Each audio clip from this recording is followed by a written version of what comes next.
Hi there, I'm Rob, co-host of the Jim and Rob Overanalyze Movies podcast and local left-wing loudmouth. I wanted to comment on a few of the more recent, let's say, film scene stories, Mulan, Quibi, the survivability of movie theaters, but these wouldn't fit into the podcast, so I'd figure I'd do it here in about 5-ish minutes, starting now. Recorded in the Rob Christensen Radio Network's socially distant studios, it's the Film Friday 5-ish with your host, Rob Christensen. Well, that pissed away about 10 seconds, and I still have to beg for likes and subs. Speaking of which, please like and subscribe. All right, our first topic, Mulan. You know what? It's hilarious. Yeah, the movie's sucking wind. It's not doing well, even in countries where the theaters are open, especially a key market, China. And I think I know the reason for that. Apparently, Disney was more culturally sensitive in 1998. You know what? Advance to 2020, 22 years later, you've got the director herself comparing the subtleties of a culture of 1.4 billion people that stretches back thousands of years to Disney Inc. It starts to make sense. Anyway, I'll link that Vanity Fair article, especially, and it's that key quote that kind of sets the whole tone. But I'm also going to link a few really well done video analysis from Chinese people who bring together, not just bring forward that cultural knowledge. And you can really start to understand why this movie is getting knocked like it is. Apparently, equating a company's culture and a actual culture might not lead you to make a good movie.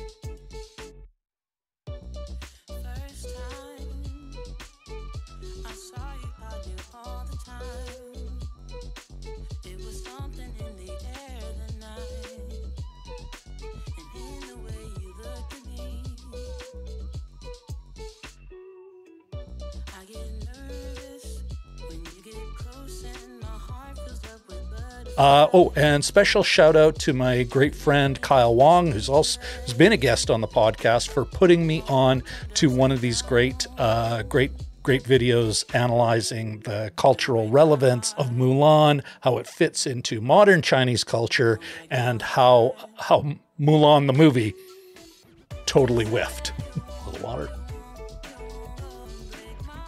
All right, moving on. Next subject, Quibi.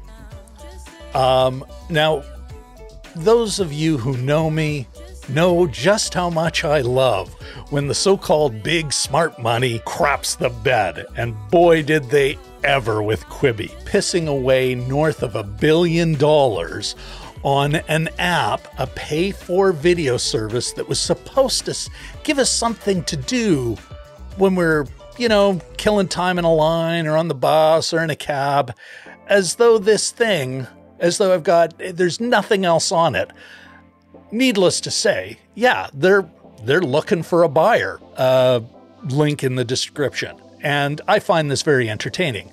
That said, I think you folks should know, and especially if you buy fair trade. One of the reasons Quibi got so much smart money, I believe, is the fact that it exploited a union contract loophole to underpay its workers. Basically, what it was Quibi is actually making feature-length movies, but because they were cutting it into 10-minute chunks, they were able to exploit some vagueness in a union contract language that allowed them to pay people on average $10 an hour less. And here's the thing, Quibi gets sold, doesn't get sold, gets just sold off for parts. All that content is out there. All that discounted work is out there.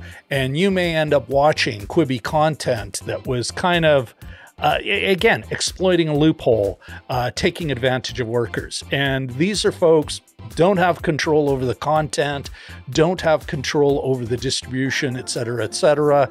Should they be taking a haircut too? I got to admit, myself, I think they should be one of the creditors is first to get paid as they dismantle this thing. Probably won't happen, but at least you know. Okay, now before we get to survivability of movie theaters, just wanted to, first of all, plug our next podcast. Jim and I are going to be checking out to see if, whoop, wrong side. Yeah, it'll be here. If Lady Hawk, the 1985 sword and sorcery romance film starring Rutger Hauer, Matthew Broderick, and Michelle Pfeiffer holds up. And so we're going to watch it again sometime this weekend, and we're going to get together on Monday here on YouTube on Monday, September 28th at 9:30 p.m. Central Daylight Time here in North America. Universal time code offset -5 if you're overseas. So yeah, you really want to subscribe and ring the bell so you get notified. And of course, there'll be one more time I beg for a like. Now, theaters. And the survivability of them.